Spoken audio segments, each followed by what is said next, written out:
मेरे बेटे की शादी मैंने बहुत मुश्किल से की। वो एक लड़की से प्यार करता था, लेकिन मैं नहीं चाहती थी कि उसकी शादी उसी से हो। मैंने उसे बहुत समझाया और उसकी शादी गांव की एक सीधी सादी लड़की से करवा दी। लड़की का नाम सुधा है। मुझे पता था कि वो लड़की मेरे बेटे और इस घर के लिए बहुत अच्छी है, इसलिए मैंने उस लड़की की शादी अपने बेटे से करवा दी। सुधा हमारे घर में आई। लड़की घरेलू थी, बड़ों का सम्मान और घर का काम करती थी। अभी 10 ही दिन हुए थे शादी को, लेकिन मुझे लगने लगा कि मैंने अपने बेटे की शादी इस लड़की से करवाकर अच्छा किया। मेरा बेटा राजीव भी खुश ही लग रहा था, लेकिन उस रात के बाद मेरी यह सोच बदल गई। एक रात करीब 2 बजे मेरे बेटे के कमरे से चीखने की आवाज़ आने लगी।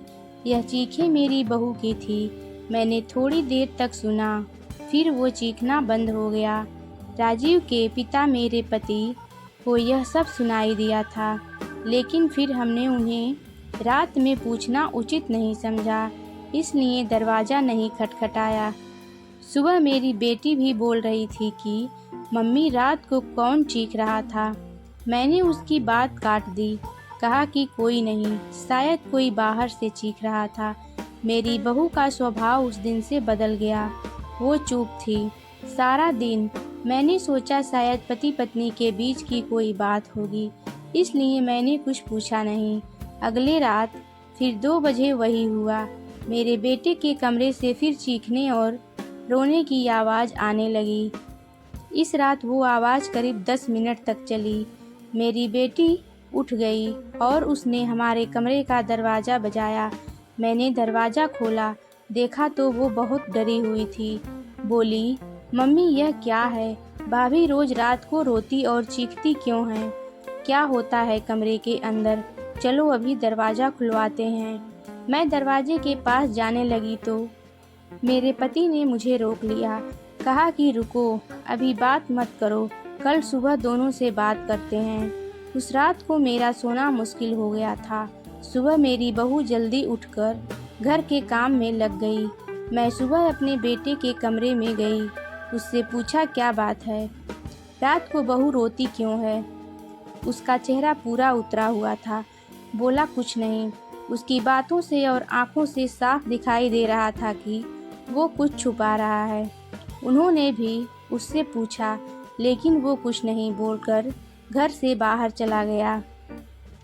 मैंने मेरी बहू से पूछा, वो कुछ काम कर रही थी।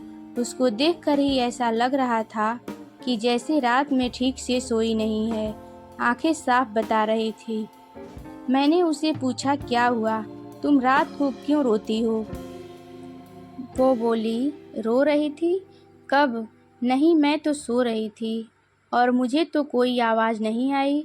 आप क्या बात कर रही हैं? उस कमरे में ऐसा क्या हो रहा था? यह बात या तो मेरी बहू जानती थी या बेटा, लेकिन दोनों ही कुछ नहीं बता रहे थे। पर दोनों के चेहरे से साफ पता चल रहा था कि कुछ है जो यह दोनों छिपा रहे हैं। लेकिन क्या? अब जब भी रात आती मुझे नींद ही नहीं आती, क्योंकि आधी रात को फिर वही होता। बहुत जोर से चीखती और रोती। मेरे मन में कई सवाल थे। क्या होता है उस कमरे में? फिर एक रात करीब 2 बजे मेरे घर में वो हुआ जो मैंने सोचा भी नहीं था। मेरी बहू रात को कमरे से बाहर आ गई। उसके कपड़े कहीं भी जा रहे थे। उसे कुछ होश ही नहीं था। बाल खुले थे और वो घर के चौक में आकर बैठ गई। जोर से चीखने और रोने लगी। हम सभी घर वाले बाहर आ गए। मेरा बेटा भी कमरे से डरा हुआ बाहर आया। बहू की ऐसी हालत देखकर हम सब भी डर गए थे। मैंने मेरे बेटे से पूछा, यह क्या है? वो बोला, बस माँ देख लो, यह रोज रात 2 बजे ऐसे ही किया करती है। मैं आप लोगों को क्या बताता। सुबह जब उसे पूछता हूँ तो उसे कुछ याद ही नहीं रहता है। बोलती है मैंने तो कुछ नहीं किया। बहू जब थोड़ी देर बाद शांत हुई तो मेरा बेटा उसे कमरे में ले गया और सुला दिया। मैं सोच रही थी कि यह क्या है। मैंने मेरे बेटे को कहा कि तू उसे उसके घर छोड़ आना। सुबह मैं उसकी माँ से बात करूँगी।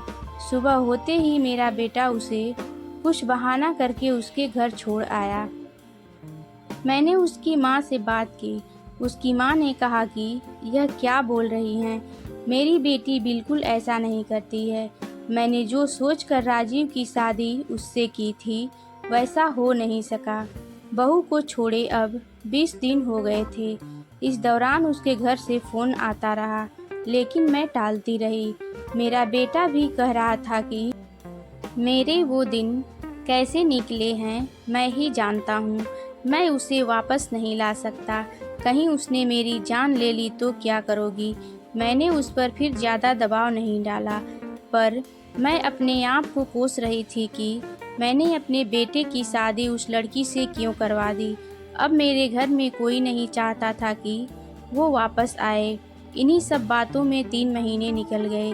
फिर एक दिन अचानक ही मेरी बहू अपने सामान के साथ वापस मेरे घर आ गई।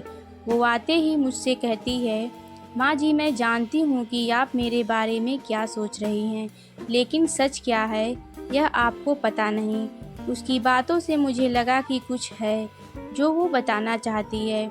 मेरा बेटा घर आया और उसे देखकर गुस्सा हो गया। कहा, यह यहाँ वापस आ गई। मैं अब यहाँ इस घर में नहीं रह सकता। मैं जा रहा हूँ। मेरी बहू ने उसी समय कहा, क्यों, सच सामने आ जाएगा इसलिए डर रहे हैं। बताइए सबको सच क्या है। मैं उस तरह से क्यों किया करती थी। बेटा बोला कि क्या सच। सच यह है कि तुम पागल हो और रोज रात उस तरह से करती हो। बहू बोली कि माँ जी, आज अगर सबसे ज़्यादा दुखी और परेशान है तो वो और कोई नहीं, मैं हूँ। मैंने अपने पति की बात मानी, उन पर विश्वास किया। मैंने कहा, तुम क्या कहना चाहती हो। फिर मेरी बहू ने जो बताया उसे सुनकर मेरे पैरों तले से ज़मीन खिसक गई। वो बोली कि आपके बेटे ने मुझे पहली रात से यह नाटक करने को कहा था, लेकिन मैंने नहीं माना। वो कहते हैं कि हम दोनों अलग बड़े शहर में जाकर रहेंगे। उनको कहा, अगर ऐसे मेरे घर वाले मुझे नहीं छोड़ेंगे, लेकिन तुम इस तरह का नाटक करोगी तो वो डर जाएंगे और फिर हम अलग रहें। पहले मैंने बोला कि यहाँ सबके साथ अच्छा है, लेकिन फिर जब वो मुझसे बात नहीं करते थे तो मुझे उनकी बात माननी पड़ी।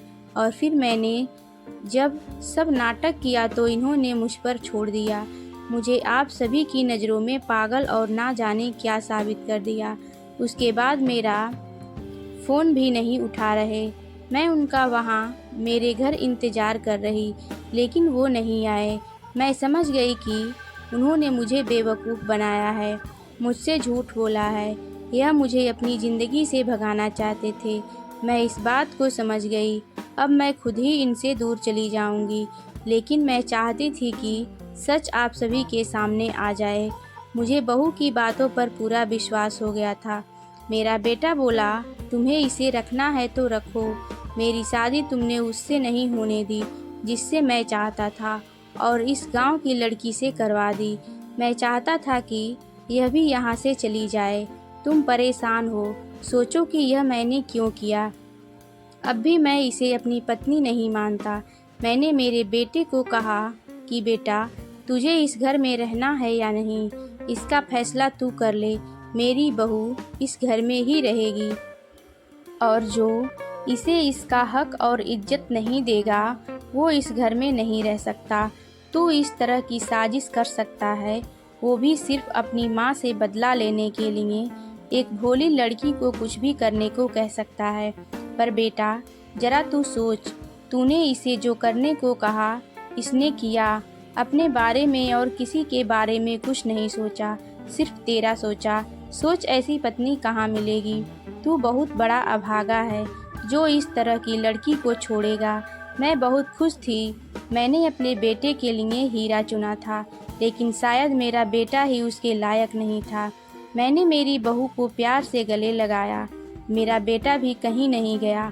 थोड़े समय तक ज़रूर नाराज़ रहा, लेकिन मुझे पता था उस लड़की से कोई प्यार किए बिना कैसे रह सकता था। आखिर धीरे धीरे सब ठीक होने लगा।